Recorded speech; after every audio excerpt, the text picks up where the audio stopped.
Welcome to Drink Beer, Think Beer, the podcast that gets to the bottom of every pint. I'm John Hall.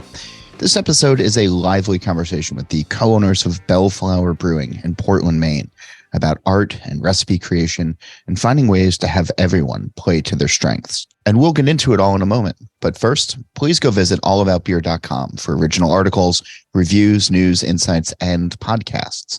You can listen to shows like Beer Travelers, Brewer to Brewer, and the All About Beer podcast simply by searching All About Beer wherever you listen to shows.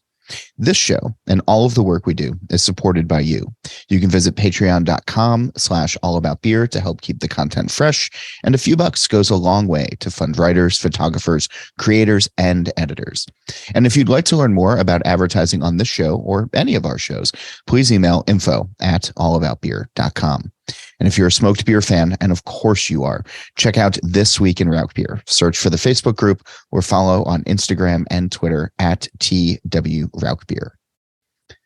So a decade ago, Zach Page and Nick Bonadies met as homebrewers who volunteered to help launch Trillium Brewing Company. Zach, who now handles a lot of the brewing responsibilities, moved to Maine and first worked at Lone Pine Brewing Company, where he facilitated their expansion. Nick, who now does a lot of the marketing, naming, and other managerial responsibilities, stayed in Massachusetts for a while, where he coordinated Trillium's expansion products.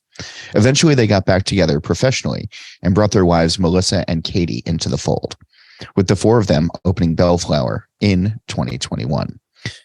Nick and Zach sat down with me last week in their tap room, both sharing a mic, to talk art and surprises, family balance, and being part of a larger community.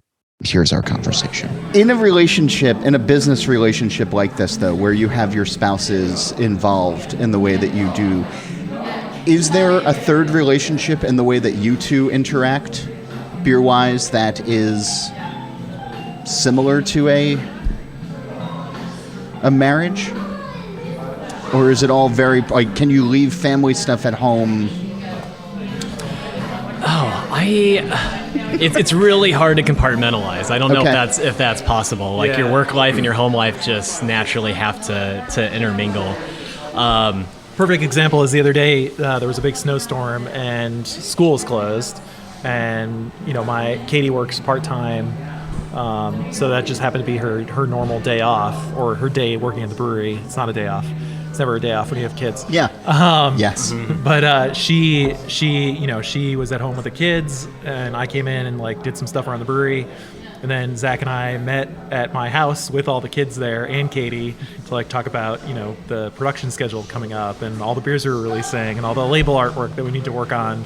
So I think we've towed the line pretty well on balancing out the family and the work relationship. But yeah, like Zach said, it tends to blur. And actually, part of the reason specifically we wanted to involve Katie and Melissa was because our families are basically the same age, same demographic, except you have a daughter and I have two sons, and you have a son and a daughter. I'm pointing to Zach there. It was important to keep them as involved in the brewery as we were, because we all had to go together through this this journey. Yeah, that's Melissa and I felt so comfortable going into business with Nick and Katie because they're in the same sort of point in our life with young families, and we knew that was always going to be the priority, right? So we built the brewery knowing that we had those responsibilities at home, and that was going to be number one, always. But you also have to make sure that it's not just, okay, we're two business partners who get along, but now we're four business partners who get along, who also, have the personal relationships as well. It strikes me that it is that much more complicated, but in a fun, challenging way. None of this is disparaging. I'm fascinated by this. Yeah, I think the biggest thing with that is, a perfect example is, working with Katie on art, and because she's very, she's basically our art director, so she does the curating of the taproom space, the art here, and she does the curating of the label artwork. And her and we get into professional disagreements about art occasionally, but it's I always have to keep in the back of my head that it's a professional disagreement about something. But I think that dynamic is It's actually a business decision, not necessarily. And nine times out of 10, she is right, and it's important for us to have that balance there. You know what I mean? Yeah. I'm just imagining the fights at home though of just you didn't put the dishes in the dishwasher like I asked, and also also you didn't get me the ABV of that label in time, so that's why it's late. Yeah. Okay. That's why I didn't put the forks in correctly. Right. Yeah, it's passive aggressiveness at home. I was gonna mow the lawn, but that's. And I'm not trying to make a honeymooners thing out of it, but it's one of those things. My wife and I worked together on a project once, and then afterwards it was we parted ways and we're hey, let's just stay married. And yes, we should. And yeah. Melissa and I keep checking in with each other every couple of months. You still like working with me, right? Is this working? Okay, yeah, it's working. But that's also important as well, right? Of regular check-ins, because I feel something could fester, or something could very quickly, especially with kids and life and everything getting in the way. There's, it's not just the work stress, but the home stress and happiness and success and everything. But we make it a priority as owners to meet once a week at a minimum. We're in constant conversation over text or email or whatnot, but it's important to get together and have very open conversations and make sure that nothing is festering, as you said, under the surface. You both were at Trillium, which also famously has a married couple running the brewery as well. Did Esther and JC, did they provide sort of a roadmap in some ways? Not so much. It's a tough answer, or tough question to answer, mostly because it's such a different dynamic. When you're just two people working together all the time and making decisions in that way, versus four people all making decisions together. I think for us, we've worked out a great balance of and a separation of duties for everyone. So it's catering towards everyone's strengths in what they do and how they operate and how they make decisions. So I think it's just a different dynamic than what they have. They're amazing, very successful people, and I admire the work that they've done. But I'm not trying to replicate, I wasn't suggesting that you were by any means. I mean, I feel there have been breweries that have seen the Trillium model and been yeah, we can do that. It's the fuck you can. Good luck. Yeah. So when you're talking about strengths then, and everybody's sort of bringing their own strength, and I'll ask Zach first. What is the strength that you bring out of the four of you as owners? I mean, it was natural for me to kind of focus on brewing operations. I worked several jobs while I was at Trillium and had several titles. But by the end, I was director of brewing operations, so overseeing everything from procurement, to scheduling, managing the team, and making sure the beer is getting to where it needs to go. And then in 2018, moved up here to take over the same role at Lone Pine Brewing Company as they went through a large expansion, which was different challenges. That was aimed to be pretty significant at the time. Yes, yeah. So I think they were only at it was less than that. Maybe around 1,500 barrels when I walked in at their first facility, and by the time I left, between their two facilities and contract brewing, they were at close to 20,000 barrels. So it was, just a couple years. So it was a lot of growth in a very short period of time. Yeah. So naturally, that's sort of where my role fell into here, as kind of head brewer, production manager. Yeah. Nick, where are your strengths? I just want to say, Zach, you're amazing at all that stuff too. That's why that's why we need you doing those things. Your strength is bolstering and cheerleading. Definitely. I would definitely, and the opposite way. Oh no, this is doom and gloom. What are we gonna do? But no, I mean, I've worked a number of different roles in my career. I started my career in advertising out of college, and worked on engineering teams for advertising. So I think a lot about how we speak about ourselves. And there I just said on a radio, and it's like the number one rule. My grandfather was a radio man. He was Ross the Musical Boss on WTIC Hartford. Okay. So that's why I The Whale. Yeah, exactly. So that's how I think about a lot of the stuff that we do. It's like, okay, what's the story behind this? How are we talking about it? What's the mission? What's the vision? Why do this way instead of doing something the other way? So it's a lot of like thinking about like the business from that perspective and like trying to guide everyone in that way. And not necessarily like setting guardrails for anyone, but saying like, hey, wouldn't it be cool if we did this? I also try to come up with like a lot of the beer names because like I just like doing that, you know.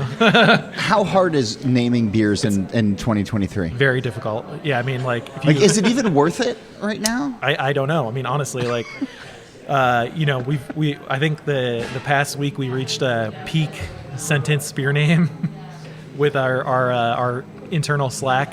Because, like, if you come up with a name and you search it, like, somebody's already used it. Yes. So you have to start, like, stringing words together in longer sentences to find something. So it's a Fiona Apple album. Kind of, yeah.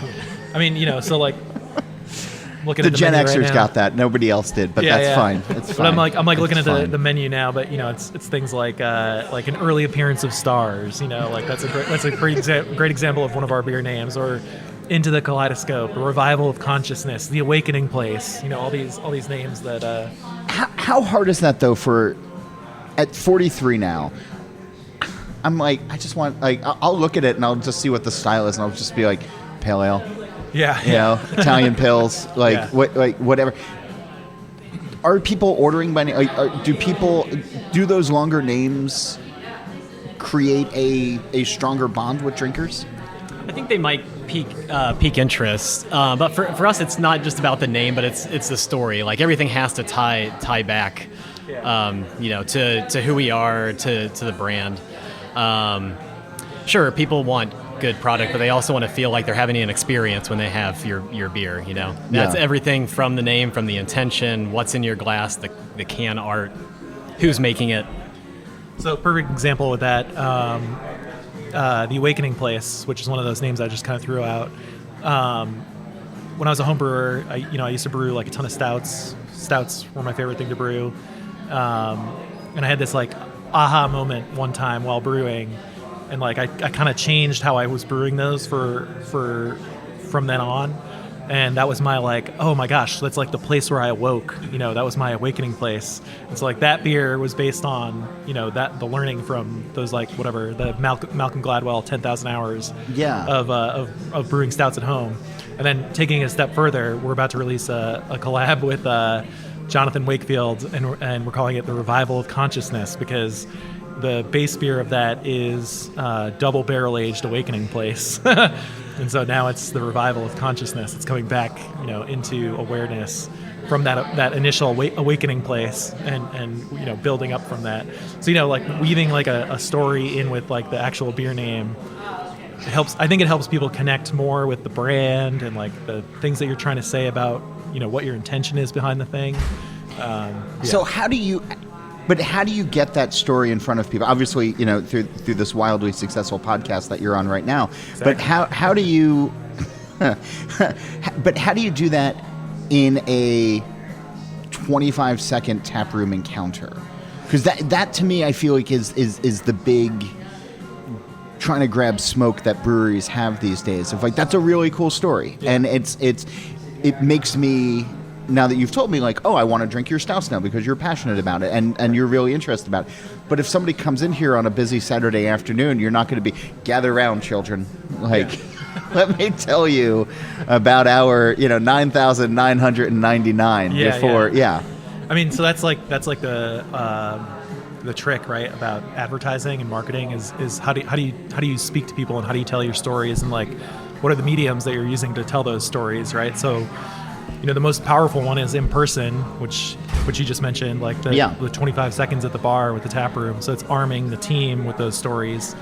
The other ways are like brew bus tours when the brew bus comes through.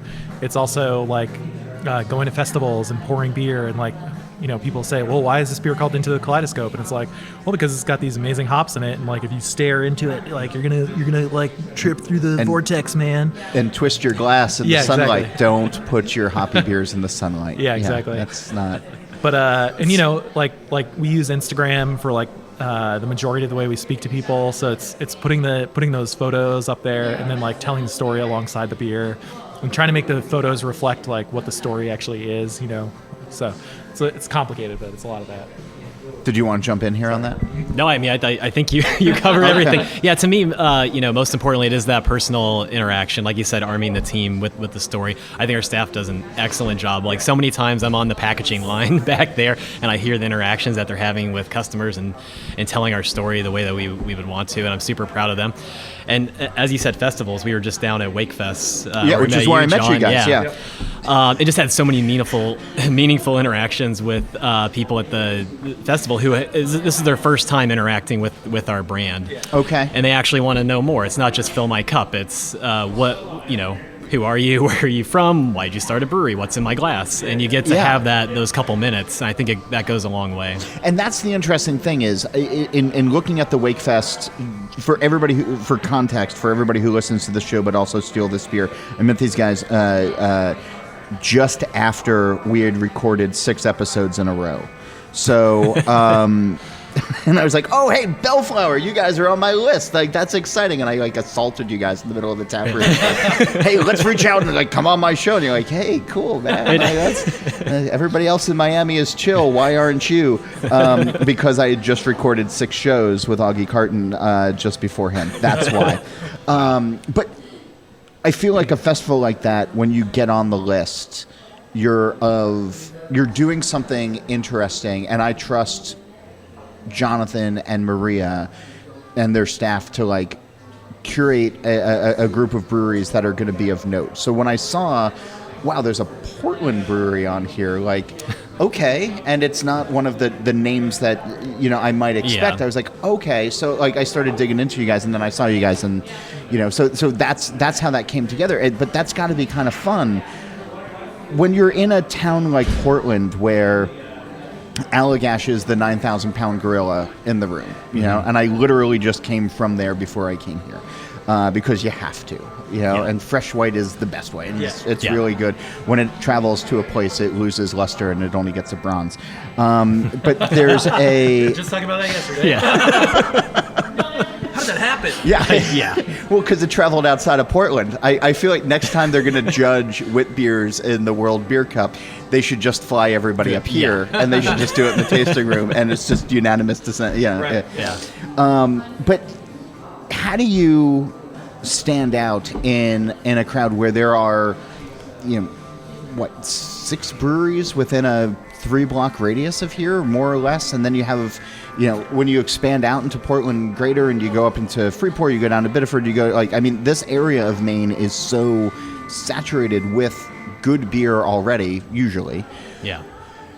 When you guys were getting ready to open up, even with Trillium in the back of your mind or your experiences in the back of your mind, how did you get to the point where you're like, okay, this is what we're going to be, and we're going to carve our own road forward? Because it's clearly working. Yeah, that was I think the big tear. That was a long lead up, but Yeah, I think that's what we were most terrified of. Not that we weren't confident in our abilities to make great beer and create a great brand, but there are so many breweries and so much amazing beer in this town. How do you stand out? How do you get your voice heard by customers?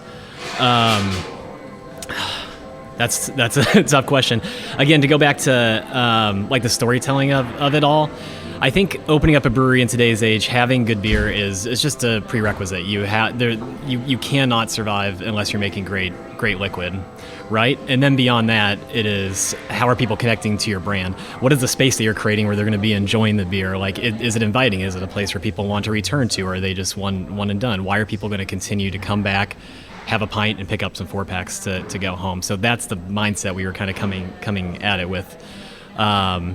Too often breweries are just focused on the beer. Though. Yeah. Oh, so you think it really is just we're going to make good liquid and it's the Field of Dreams kind of thing? Oh, no. I think that's what too many breweries are doing. Yeah, exactly. No, yeah, exactly. if I brew it, they will come. And it's Yeah. like, well, no, that's not the case anymore. There are 9,000 breweries in the U.S. There's a lot of competition. You need to make yourself, stand out. You need to get cut above the rest. So when you're having those meetings, then how do you address that? Like with your team ownership meetings, how do you address that? That's why I'm so glad we went into business with you and Katie, because I can't imagine doing this on my own or just with Melissa. I think it was necessary to have all four of our perspectives coming into this to be able to build the brand that we did. Yeah. I think that one of the things we talked about a little bit already was storytelling and the connection that people would feel to those stories that you're telling. And I think that's been one of the differentiators, really. Like, so perfect example, right? Like every name Katie filters. So I'm going to credit Katie and Melissa a lot here, because it's truly I feel like the magic is truly from them. So like Katie filters every name, and she's like, okay, that's a cool name, but like, what does it mean? So like how does that tie into literally anything that you just said to me? And so like I have to sit there and think about it for longer, and I have to say, okay, well, this is the story that we're crafting, with this beer, and this is why this beer is named this, and why this is important. And I think like having that like grounding is a lot more important. And I think that like, and I know my experience from Trillium and how we name beers and whatever. But like I think like having that intention and going into it with that sort of thing plays through to customer perception as well. Because if something means nothing, then it doesn't mean anything to anyone, right? Yeah. But if it means something like very powerful to me, then I can pass that message along that much easier. Yeah. And I can make the taproom team excited about it. I can say like, yeah, okay, so here's our farmhouse beer. The reason this is important is because we named the brewery after my family's farm. It was a homestead. They grew everything they ate, or traded for it, or worked for it. And great granddad planted an apple orchard, and so that was one of the like capstones on the the last family that lived there. And so we put apple cider in the farmhouse beer, and we fermented that out alongside it. And that's why it's special and different and important, because it's like ties back into that whole story. And it gets them excited to be like, yeah, this is so cool. This is why we did this. And I don't know. I think that like plays through to consumers and how they perceive like the brand and the liquid. And then, to carry on what Zach was saying, the space itself. So like this was a brewery before. Yeah. And they're super nice people, and they made good beer. But the space like wasn't as welcoming and inviting, in my opinion, as it is now. Yeah. And again, that's like, it's curated by Katie and Melissa. Like the art on the walls, the paint colors, like the choices that we made, like all of that stuff like plays into that experience. So. I read online that one of the wood, it's very nice wood beams and slate colors, stone colors, and honeycomb tile and all that. But there's a beam somewhere in here that is from the family farm, from an old apple tree? So it's not actually, but it is. Man. It's on the website. No, is it? I gotta look at that again. But the bar is made out of beams from an old apple barn that was that fell down in Maine. Maybe that's what I read. That's probably what it was. Yeah. Okay. But the Belleflower tree does actually still stand in the barn at the farm now. I think somebody hit it with a car, or it died after somebody hit it with a car. Sure. And they cut the. Is this somebody? Is this you confessing on the radio? Not me. Right it wasn't now? me. Okay, it was already done before I was even in existence. Yeah. But it's funny because the trunk of the tree is just like cut and kind of like stands in the barn as like this reminder of everything that we had to go through. Maybe that's what I read. Yeah. Yeah. I dig that. Do you want to jump in here? You looked like you were ready to. Yeah. No. I'm just enthralled by Nick's storytelling. I can weave a yarn. All right. Well, no. So when I think of Portland, Maine, obviously Allagash comes to mind first, but it's because of white and because of the reach that beer has. And I enjoy Triple. I like a lot of the other beers that they make. I feel like I'm skeptical of their hop-forward beers. because it's not something that I know from them or expect from them. And this is just me speaking, but that new crop of brewers 10 years ago, 15 years ago, of, you know, Bissell and some of the others that came up that were, hey, we're going to lead this hazy charge. We are going to own this, and you're not going to tell which one was hopped with Citra and Mosaic and which one was hopped with Mosaic and Citra, because they're both the same, and it's fine. But it built up this sort of industry, and in Maine, like, you would come here for the hazies, and you would come here for that whole thing.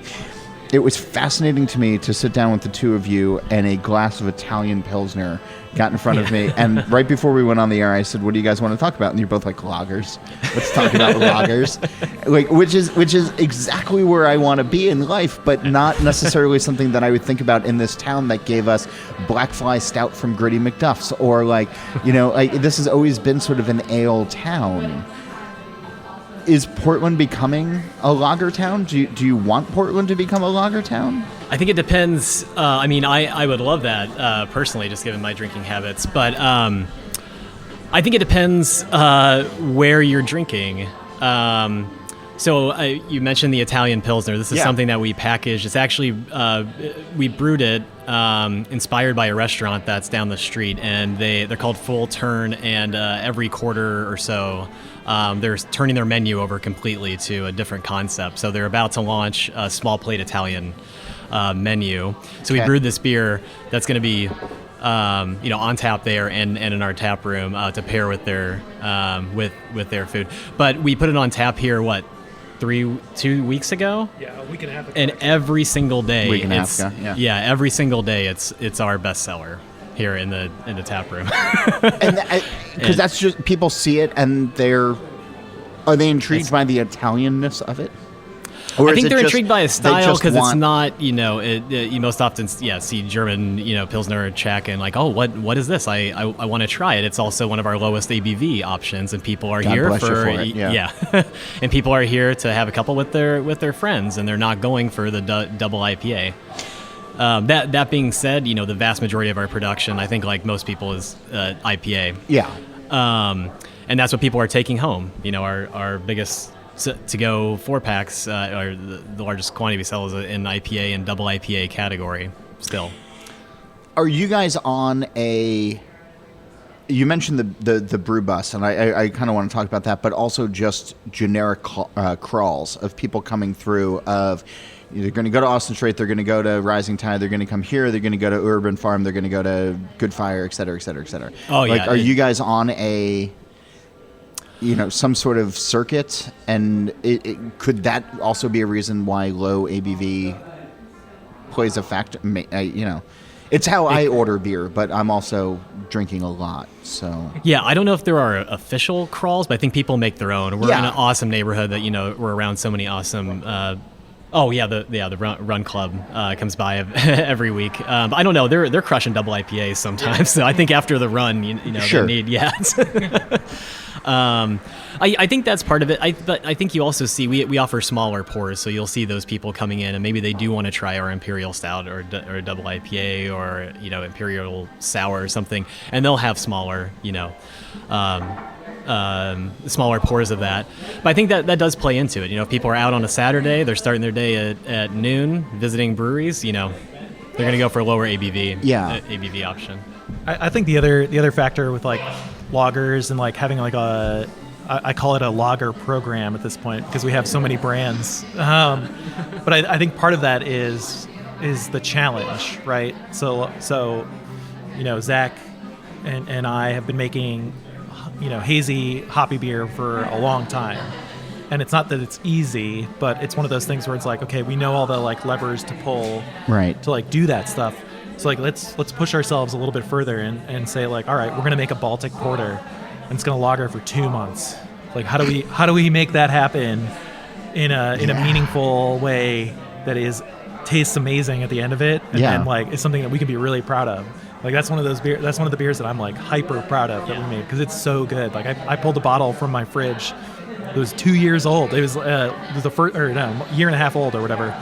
The first batch we brewed. I drank it 2 weeks ago. It was amazing. I'm like, oh my gosh, kills me. Like that was my last bottle. We haven't brewed it since. But and exploring those styles and the challenge that they provide, like I think is creatively. I don't know. I'm speaking for you, Zach, but creatively, like it's rewarding for me to see us be able to produce those things in meaningful ways and have the end result be, really good. So. Yeah. When you think about the levers to pull for hazy IPA, though, right? Because I feel for a long time there were a very small handful of breweries that were doing them of note.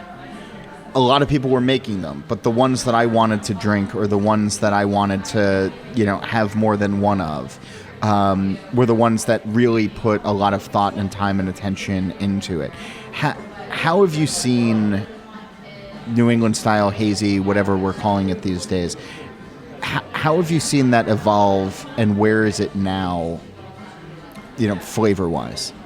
Yeah, I mean, I think it's changed a lot. Helping Trillium open and seeing the rise of the New England IPA around that time, I think there were a lot more varied recipes and processes for making those. People were using all different sorts of yeast strains. And I think over time, just given the market and what people preferred, that it seems like the industry as a whole kind of narrowed in on what the go-to recipe is going to be and what yeast strain we're all going to use. Everyone's going to use London 3. It's going to have 20% flaked oats and some 2-row, and hop to 3 pounds per barrel of or 4 pounds per barrel of Citra. Boom, ship it. Done. That's it. Done. Yeah. Back up the bridge strap. Yeah.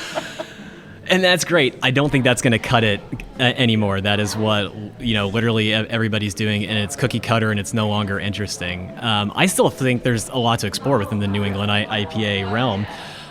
And we make them, and we push boundaries because that's the only way that it stays interesting to us. We don't want to do the cookie cutter thing, so we're constantly playing around with process, with new hop varieties, with new advanced hop products, to try to keep it interesting. And I think we create profiles that are outside of what you're going to find, of our neighbors who also make great beer and have their own stamp on it. But I think we have our own stamp that we're proud of, and it keeps it interesting for me personally. Yeah, I think again, like talking about our specific beers and our brands, and being creatively interested. And I'll back up just like 1 second into how we like when we think about beers and when we're designing beers. And Zach talks a lot about this.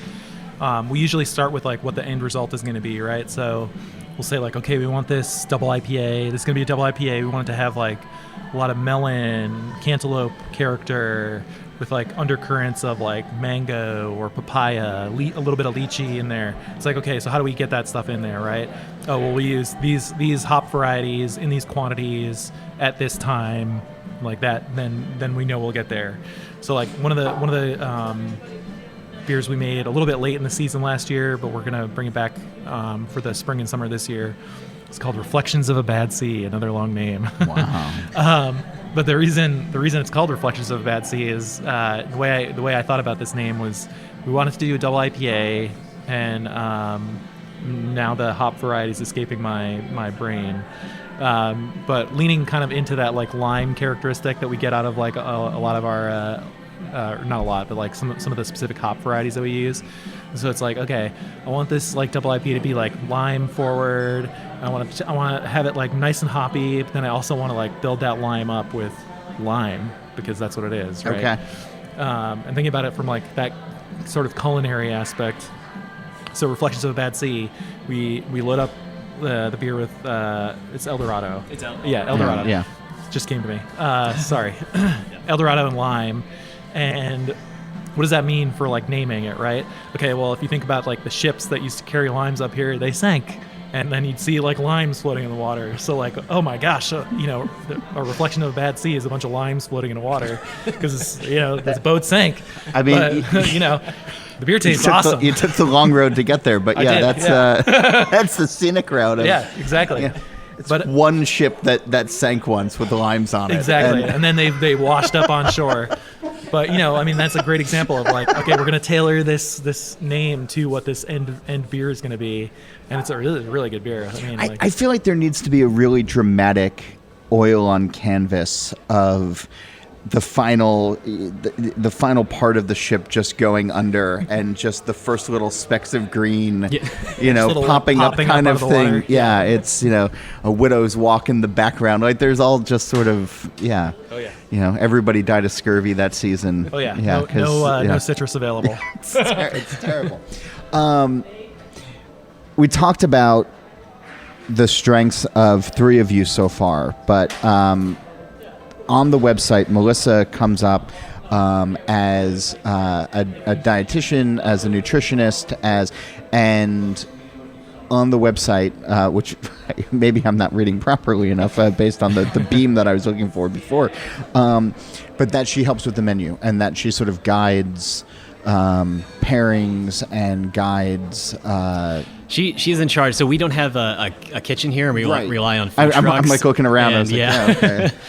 We do offer. Did I misread the website again? Yeah, we do offer like pre-prepared snacks. So she works with this awesome woman, Charcuterie Marie, who makes these pre-made charcuterie boards. That's awesome. That's a great name. Great name. Great name.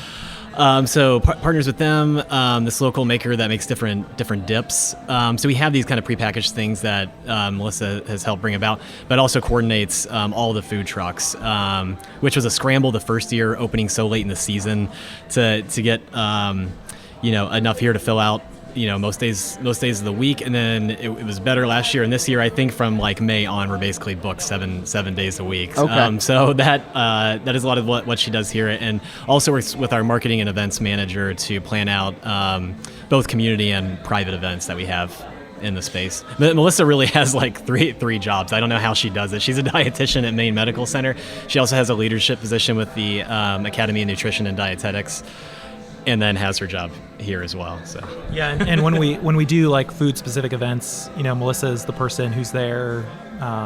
So we have two coming up, one at Cunard Tavern in East Boston, and then one at the Portland Harbor Hotel. And those are going to be like beer and food pairings. Oh, and cool. So she's going to be there to like walk people through that stuff and how the beers pair up and why they are there and those kinds of things. Hey, does it fall into? This is a better question for her though. For a long time it was, let's get some really thick beer cheese soup, or let's get the deep fried whatever. Are you able to? Is she able to? And with the brand, sort of steer the conversation towards you can have a pint, but you can also have a salad, or or whatever it is that healthy people eat. If and when we ever have our own food program that we're in control of, I think there's going to be no oil. I think she is fine. She is fine with what. She's not like a health food nut. I think she would advocate. She would advocate, everything in moderation and balance. But I hear her say often, like, why? I think it's fine to pair beer with a bowl, like a rice bowl, or like a nice salad, or something that's a little lighter, because I'm already having, a 7% IPA. I don't also need like a greasy fried chicken sandwich with the fries. Sometimes I do, but not all of the time. Right. Not at every place I go when I'm on a brewery crawl from one place to the next. Exactly. Yeah. I'll tell you right now, have a pickle with a really hoppy beer. It tastes super good. I'm not joking. I know you're not, but like, good Lord, like now we're somewhere in Texas, and the pickle beer craze is taking off. I've been asking folks on the show for quite a while, and this is sort of apt being here in Portland at the very beginning of the pandemic. Which is the last time that I was here. The last time I was in Portland was in late February of 2020. And shortly after, when the world shut down, my wife and I started rewatching The Good Place, which I don't know if you're familiar with the show or not. But in the final season, they introduced the concept of the green door. And you can walk through a green door and be any place at any time, anywhere that you want. So if we had a green door on our plane of existence, and this conversation could end and you could walk through it and be in any pub or any brewery anywhere in the world with anybody that you wanted to be with, where would you go? Who would you be with? And what would you like to be drinking? And Nick, I'm going to start with you. All right. This is actually weirdly easy for me because I think about it a lot. I would be in 2012 in Boston at Greentown Labs, meeting Jean-Claude Tétrault for the first time, and drinking Pot and Kettle for the first time with Zach here. That actually happened, and it was one of those moments where literally drank Pot and Kettle for the first time, and it was something that I had been trying to brew at home for a really long time. I said to myself, "Oh my gosh, this is amazing! This beer is so good. This beer is gonna change stouts forever." Everything. Yeah, basically. And hey, guess what? It kind of turned out to be true. Yeah. But, that moment was a really impactful moment for me in my career existence in craft beer. Period. Was drinking that beer. It wasn't even a hoppy beer, at the time. Yeah. Granted, he had Fort Point Pale Ale, and I'm pretty sure he had the original Farmhouse on tap. But I went straight for that Pot and Kettle Porter. Man, tell you what, that was something else. So there you go. That's my green door right there. All right, Zach, when you walk through the green door, where do you want to be? Who do you want to be with? I appreciate your green door involved me. I like it. there. That was a meaningful experience. That's the setup that he's but not that is gonna the setup that reciprocate. mine is not going to include you. I'm very sorry. Totally fine. No problem. It's going to include Melissa. This would be 2008.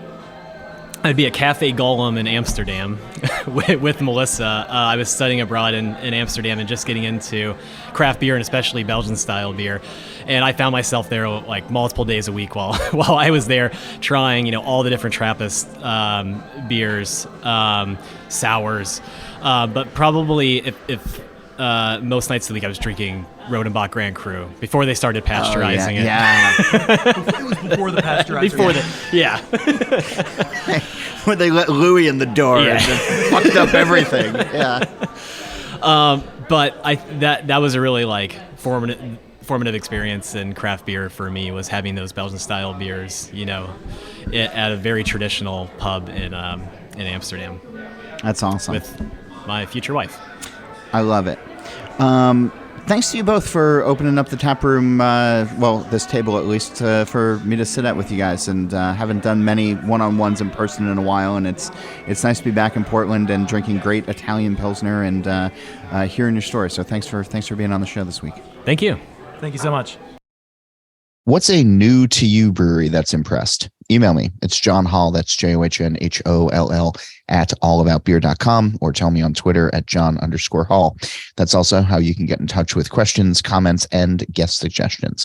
A reminder, go visit allaboutbeer.com. There you can check out the podcast page, the merch page, and you can read great new content as well as the archives going back to 1979. And don't forget, All About Beer is on social media @allaboutbeer. That's Twitter, Instagram, Facebook, etc. If you're interested in supporting journalism in the beer space, and please do email us at info@allaboutbeer.com, or you can support us by going to patreon.com/allaboutbeer. Don't forget, we have that podcast channel now. It's the All About Beer podcast channel. Search and subscribe on your podcast platform of choice. Steal This Beer has new episodes every Monday, and the BYO Nano podcast comes out on the 15th of every month. As for the show, that music means Nate Schweber does the music. Jeff Quinn, I tried to get all creative there and I just messed it all up. Nate Schweber does the music. Jeff Quinn designed our logo, and I'm John Hall. New episodes release every Wednesday, and that's when I'm going to be back again to drink beer and to think beer.